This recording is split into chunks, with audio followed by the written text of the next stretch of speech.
Hello everyone. Hello bachcha log. Welcome everybody to the class of Okay to Learn. So I am Meenakshi Dhal, your educator, your coach, your ma'am Meenakshi Dhal, and I'm back with one very important topic. बहुत ही ज़्यादा important topic. Generally क्या होता है, सबको इतना तो पता चल जाता है, चलो एसवीए मतलब सब्जेक्ट वर्ब एग्रीमेंट होता है, कुछ होता है, बट इस कुछ होता है के अंदर इतने सारे टॉपिक्स होते हैं, वो हमें ध्यान नहीं रहते. There are many rules to learn under this, and in these parts I'm going to talk about all those rules which comes under SVA and where we actually get troubled. So ये कुछ ऐसे rule होंगे जो आपको बहुत ही easy कर देंगे SVA को लर्न करने के लिए. Okay, ready हैं सारे? Great. Let us start with a positive thought that you can achieve if you have will to achieve. Never forget, it is always in your hand. You prepare, you practice, and you get perfect at it. You don't prepare, you don't practice, you don't get perfect at it. So it's simple, right? Simple funda is used every time. So let us start the class. So students, अगर आपने अभी भी channel को subscribe नहीं किया है then do subscribe, वरना class के एंड में तो आपको लगेगा कि अब नहीं किया तो कब किया, because I'm very sure that these sessions will be very helpful to you. Today we are here to talk on SVA part 1. SVA subject verb का जो एग्रीमेंट होता है, जो बाउंडेशन होती है कि किसके साथ क्या आएगा और क्यों आएगा. We are going to talk about all those things. Okay, so as I shared already, I am going to talk about some of the rules. Let us get started. But उससे पहले आपको एक एक्सप्लेन करना है, छोटी सी बात, बिल्कुल छोटी सी. First is subject. सब्जेक्ट में डाला मैंने वर्ब उसके अकॉर्डिंग, और इसका जो एग्रीमेंट है वो हम सीख रहे हैं. राइट, तो क्लियर है? ग्रेट. सो सब्जेक्ट को मैं ये भी बोल सकती हूँ कि किसके बारे में, टू होम. ठीक है.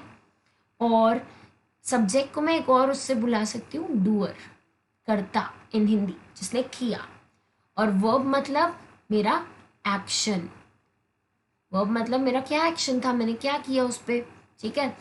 आपको हेल्पिंग वर्ब्स ऑलरेडी पता है, जैसे कि इज, एम, आर. ये तो बेसिक है, आपको पता होना चाहिए, जिससे हमें हमारी स्टेट पता चलती है. ठीक है. तो ये इन सब पे मैं टाइम नहीं स्पेंड करूँगी. आई एम एक्सपेक्टिंग जो बच्चे ये वीडियो देख रहे हैं उन्हें ऑलरेडी बेसिक तो क्लियर होगा इस वे का, तभी वो इस वीडियो के लिए सर्च कर रहे थे. Right. Starting with rule number 1, ज्ञान नंबर 1. ज्ञान नंबर 1 है एस याद रखना है और पी याद रखना है. अब ये मैम एस और पी क्या है? वेरी सिंपल है. सिंगुलर एस और प्लूरल पी. बट ये एस और पी क्यों? सिंगुलर सब्जेक्ट के साथ क्या आएगा? सिंगुलर वर्ब आएगा. ये हमें याद लेके रखना है ताकि हम गलती ना करें एग्जाम में. ठीक है. प्लूरल के साथ क्या आएगा? प्लूरल वर्ब आ जाएगा. बहुत इजी है, बात समझ आ जानी चाहिए सबको. अगर नहीं आई तो ज़रूर पूछना कमेंट सेक्शन में. I will guarantee, like I will make sure that मैं आप सबके क्वेश्चंस का रिप्लाई करूँ. सो सब सिंगुलर सब्जेक्ट आ रहा है तो उसके साथ सिंगुलर वर्ब आ जाएगा. प्लूरल वर्ब सब्जेक्ट आ रहा है तो प्लूरल वर्ब लग जाएगा उसके साथ. इतना तो हमें क्लियर है, बहुत ही बेसिक है. मूव करते हैं. Late us continue with the rule number 2, ज्ञान नंबर 2. ज्ञान नंबर 2 थोड़ा सा बड़ा है, बिल्कुल छोटा सा सेंटेंस है, एक ज्ञान है, फॉर्मूला है. ध्यान से पढ़ना, सुनना, और फिर अपना, like if you have any query you can drop the message, you can drop the comment. N, P, N, और लास्ट में वो जो V और O हम हर सेंटेंस में डालते हैं, वो V is verb definitely. ठीक है. ऑब्जेक्ट होगा O. बट हम तो सब्जेक्ट लिखते हैं ना मैम पूरा स्टार्टिंग में. इस केस में सब्जेक्ट क्या है? So let me first of all explain ये है क्या. N is noun, P is preposition. ठीक है. And then again an is noun. ठीक. अब ये मेरे को समझ आ गया. Very nice. अब ये जो नाउन है ना, फर्स्ट वाला, ये मेरा सब्जेक्ट का रोल प्ले करेगा इस केस में. ये मुझे याद करना है. This is what you have to learn. Formula देख लिया, सेंटेंस आपको ऐसे बहुत कॉमन लगेंगे, आपको लगेगा ये तो मुझे आता है. बट व्हाट वी डू, हम क्या करते हैं, हम कभी कभार इसके अकॉर्डिंग चेंजेस कर देते हैं, and there we make a mistake. For example, let's see one example. nothing but books. Let me give a blank to you. Books dash disturbed. Sorry, not disturbed, it's distributed. Let me correct, I'm sorry for that. Distributed.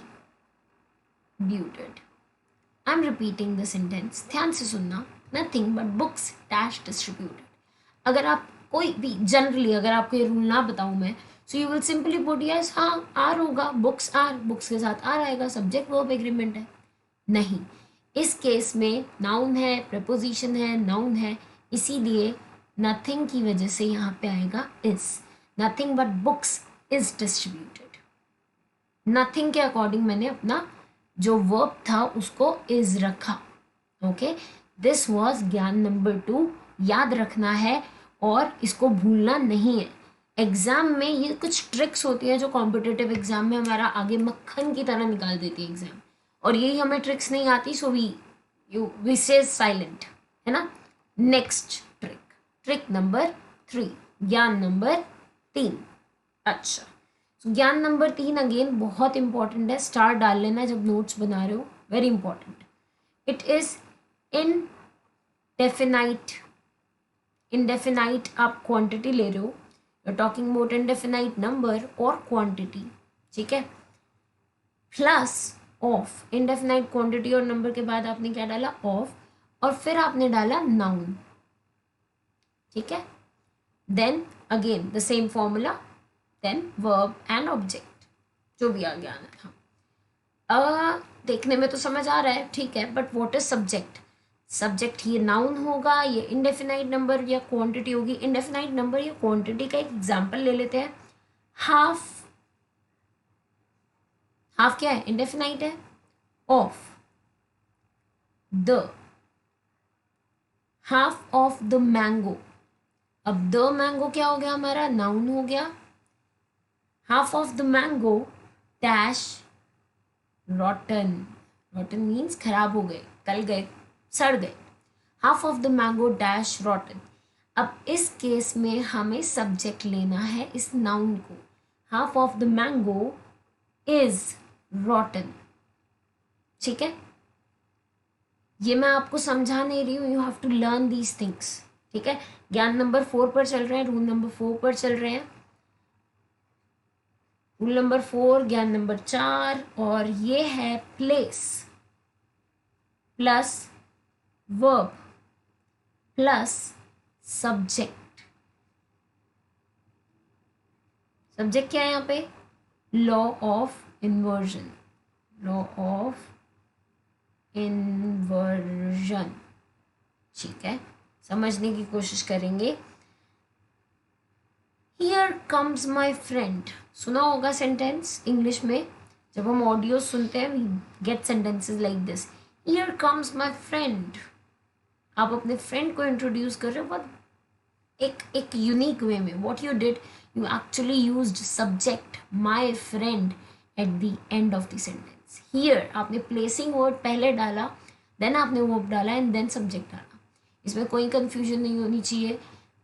चाहे subject last में आ रहा है, but यहाँ पे subject बोला है हमने उसे, तो इसके ही अकॉर्डिंग वर्ब में चेंजेस आएंगे. प्लेस के अकॉर्डिंग कुछ चेंजेस नहीं होने वाले. हियर देयर में प्लूरल नहीं आ जाएगा, ठीक है. एक और एग्जाम्पल देखते हैं. There is a pen. ये सेंटेंस थोड़ा सा हमारा पॉइंट क्लियर कर रहा है. चाहे देयर लिखा हुआ है, इज आएगा. कुछ ऐसा नहीं है कि हेयर के लिए सिंगुलर आ रहा है, देयर के लिए प्लूरल आएगा. बेसिकली यहाँ पे चेंज होगा ये लास्ट में जो सब्जेक्ट दिया है माई फ्रेंड या अ पेन, इसके अकॉर्डिंग. सो अगर ये सिंगुलर है तो वो सिंगुलर रहेगा, अगर ये प्लूरल बन जाता है तो वो प्लूरल बन जाएगा. There are my pens. Pens हो गया, प्लूरल हो गया, इसीलिए इसकी जगह आर आ गया. ज्ञान नंबर 4. अगर किसी भी पॉइंट में कुछ भी डाउट हो then do let me know in the comment section so that I guide you well. Next point, ज्ञान number 5, rule number 5. Okay, but before that let me share one example for the fourth one. Okay, so I am continuing with fourth one right now. एक और example देती हूँ आपको. Under under the tree, under the tree आपने sentence कैसे start करा है? Under the tree are two. ये थोड़ा सा आपको समझ आएगा अब यहाँ पे थोड़ा एक डिफरेंट वे में. Under the tree are two students sitting.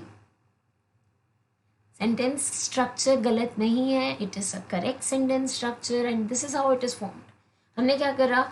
हमने टू स्टूडेंट्स को जिनके बारे में मेनली हम बात कर रहे हैं, जिनके एक्शन के बारे में बात कर रहे हैं, उन्हें लास्ट में डाल दिया.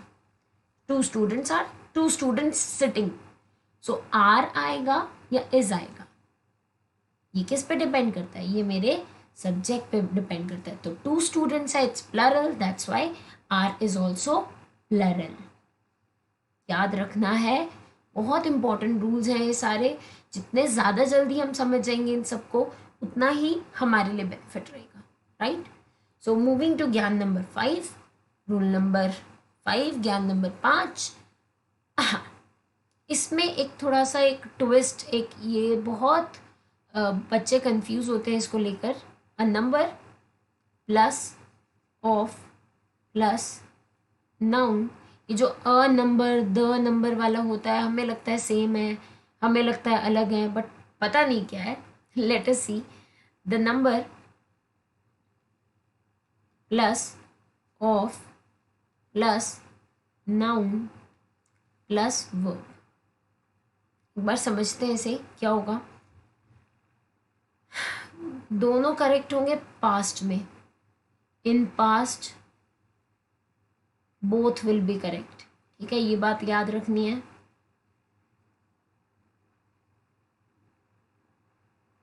ठीक ठीक. हमने सेंटेंस देखा अ number of noun verb, the number of noun verb. यहाँ पे हमारा सब्जेक्ट का रोल क्या प्ले करेगा? ये नाउन प्ले करेगा अ नंबर ऑफ में. ठीक है. और द नंबर ऑफ में ये जो नंबर है ये ही हमारा सब्जेक्ट बन जाता है. और क्योंकि नंबर एक सिंगुलर वर्ड है तो उसको हम सिंगुलर कंसीडर करेंगे. मतलब अ नंबर ऑफ मतलब आप प्लूरल में से एक की बात कर रहे हो, अ नंबर ऑफ. ठीक है. द नंबर ऑफ आप द नंबर ही एक सब्जेक्ट लेके चल रहे हो. So you are not going to make you are not going to make it plural और नाउन के अकॉर्डिंग हम इसमें कुछ नहीं करेंगे. यहाँ पे ये नंबर के अकॉर्डिंग ये वर्ब भी हमारा सिंगुलर रहेगा. यहाँ पे इस नाउन के according whether it is singular, अगर ये सिंगुलर है तो सिंगुलर वर्ब आ जाएगा यहाँ पे.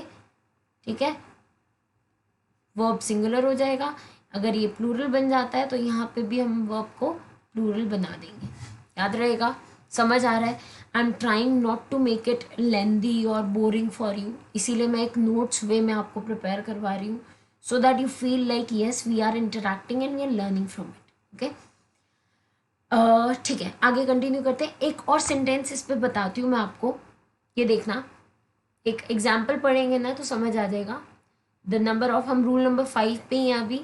The number of students is increasing.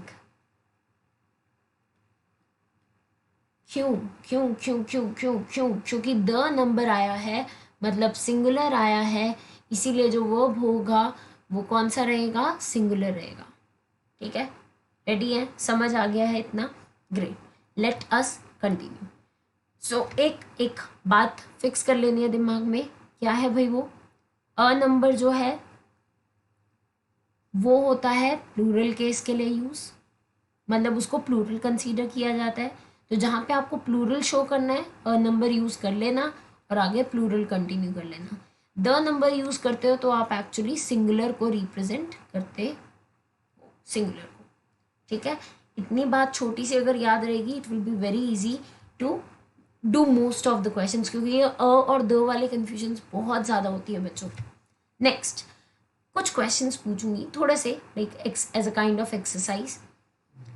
ज़रूर बताना कमेंट सेक्शन में कितने सही रहे इनमें से, क्योंकि you know that will only help us to know कि आपको कितना समझ आ रहा है. That will only help me to know कि ये जो मैं रूल्स बता रही हूँ इनसे कोई बेनिफिट भी हो रहा है या बस बातें ही चल रही हैं. ठीक है, ग्रेट. सो एक बार क्विकली सेंटेंस देखते हैं. The number of people, the number of people lined up means एक लाइन में खड़े हो गए, the number of people lined up for Jio were 400. Okay, so exercise क्या है आपको बताना है, इज इट राइट और रॉन्ग. 10 सेकेंड्स में अभी आपको वीडियो में ही दे रही हूँ so that you think about it and then you answer. 10, 9, 8, 7, 6, 5, 4, 3, 2, 1, 0. I hope that आप सबने अपना आंसर कमेंट में शेयर करा होगा. And now I am going to tell whether it is correct और नॉट. सो ये आंसर गलत है. क्यों? मैंने आपको ऑलरेडी बताया, द नंबर क्या है, सिंगुलर है, वर क्या है, प्लूरल है. तो हम इस प्लूरल को किस में कन्वर्ट कर देंगे, इसको हम सिंगुलर में कन्वर्ट करेंगे, then it is correct. Means were नहीं आएगा. The correct answer was, the correct answer will be was. ठीक है, एक बार नेक्स्ट सेंटेंस देखते हैं, एक और सेंटेंस देखेंगे. ठीक है, सेकेंड सेंटेंस आपको गिवन है, the number of seats in all the colleges, जो सीट्स हैं, जो नंबर ऑफ सीट्स हैं कॉलेजेस में, has been doubled. क्या कह रहे हैं हम, the number of seats in all the colleges, जो नंबर है सीट्स के सारे कॉलेजेस में, वो क्या हो गई है, डबल हो गई, has been doubled. Again this time I'm giving you 5 seconds only, slow 5 seconds. Try answering in the comment section. 5, 4, 3, 2, 1. Time's up. Great. So the correct answer, so is it right or wrong? It is right.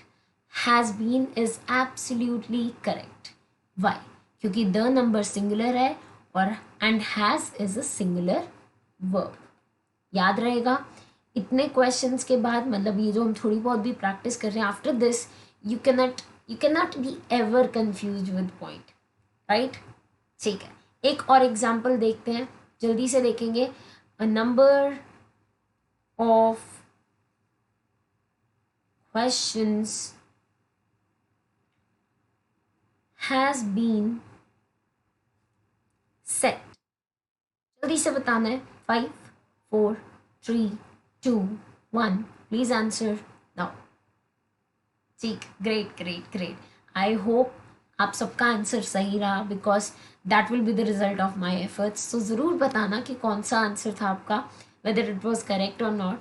ठीक है, क्योंकि ऐसी ही हमारी practice आगे बढ़ने वाली है.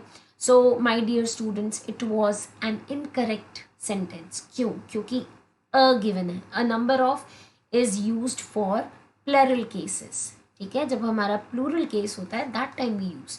और हैज़ है हमारा सिंगुलर, तो ये गलत है.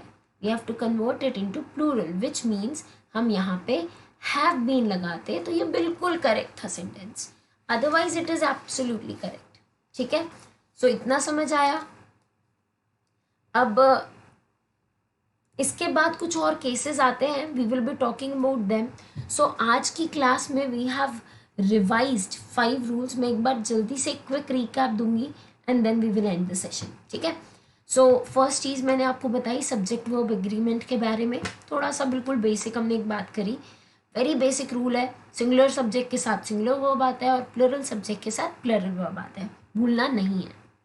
सेकेंड रूल, एक थोड़ा सा फॉर्मूला है, नाउन के साथ प्रपोजिशन आ रहा है और फिर अगेन नाउन आ रहा है. इस केस में हमने कौन सा नाउन सब्जेक्ट कंसीडर करना है, कभी कंफ्यूज मत होना. जो फर्स्ट नाउन होगा वो ही सब्जेक्ट कंसीडर होगा और उसी के अकॉर्डिंग हेल्पिंग वर्ब में चेंजेस आएंगे. चाहे उस हेल्पिंग वर्ब के पहले कुछ सिंगुलर में गिवन हो या प्लूरल में गिवन हो, कोई फर्क नहीं पड़ता. हम चेंजेस करेंगे इस फर्स्ट नाउन मीन्स इस सब्जेक्ट के अकॉर्डिंग. ठीक है, next rule, rule number 3, indefinite number या क्वांटिटी वाला अगर आपने कोई भी वर्ड यूज किया लाइक हाफ, इंडेफिनाइट है, you can't count it, so half of the mango. अब इस केस में हमारा सब्जेक्ट रहेगा वो नाउन जो हाफ ऑफ के बाद आया, जो इंडेफिनाइट क्वांटिटी और ऑफ के बाद आ रहा है, उसके अकॉर्डिंग हम वर्ब को रखेंगे। अगर वो सिंगुलर है तो वो सिंगुलर रहेगा, इज आ जाएगा, वॉज आ जाएगा। प्लूरल है, मैंगोज है, वॉज वर्ब बन जाएगा, आर बन जाएगा। ठीक है, बहुत क्लियर है, बहुत इजी पॉइंट्स बताए हैं। And do let me know, you know, your love and respect to this video will tell me that yes, this series will help you out to learn more, and I'll be definitely bringing other parts for you to learn all these rules and make SV on your tips. Yes. Next rule number 4, place verb and subject। कभी कभार हमारे sentence की जो construction होती है वो थोड़ी सी आगे पीछे हो जाती है। फॉर एग्जाम्पल दिस, तो आपको इसे गलत कंसीडर नहीं करना है। लेट्स से आपको एग्जाम में ये सेंटेंस आ जाए और पूछा जाए विच वन इज करेक्ट, तो आपको इसे इनकरेक्ट नहीं कंसीडर कर सकते हो, this is absolutely correct. Subject last में आ सकता है, बट जो वर्ब होगा उसमें सब्जेक्ट के ही अकॉर्डिंग चेंजेस आएंगे। आप कोई प्लेसिंग वर्ब की वजह से या किसी और वर्ड की वजह से कोई चेंजेस नहीं लाओगे वर्ब में। ठीक है, याद रखना है। रूल नंबर 4 पे ही कंटिन्यू करते हुए I have given you one examples हमने डिस्कस कर लिए हैं। रूल नंबर 5, अ नंबर और द नंबर के बारे में पढ़ा। इन शॉर्ट अगर हम बात करें तो याद रखना हमें अ नंबर प्लूरल है और द नंबर सिंगुलर है, एग्जाम्पल के साथ, और वैसे भी मैंने आपको अच्छे से समझा दिया। ठीक है, so we have done this short exercise also. I hope you found the session helpful. Thank you so much everybody for staying tuned in this video. Stay tuned for more such helpful sessions on different grammar topics. I will always give the best with all these rules to all of you. This was subject verb agreement part 1. To watch part 2, you need to subscribe the channel, click on the bell icon and go for all the videos so that you don't miss any update. Don't forget to like the video and don't forget to share your answers in the comment section and let me know that how this session has helped you. Thank you so much from OK to Learn team. Don't forget to subscribe our channel and shower your love to the videos that we share. Thank you. Take care.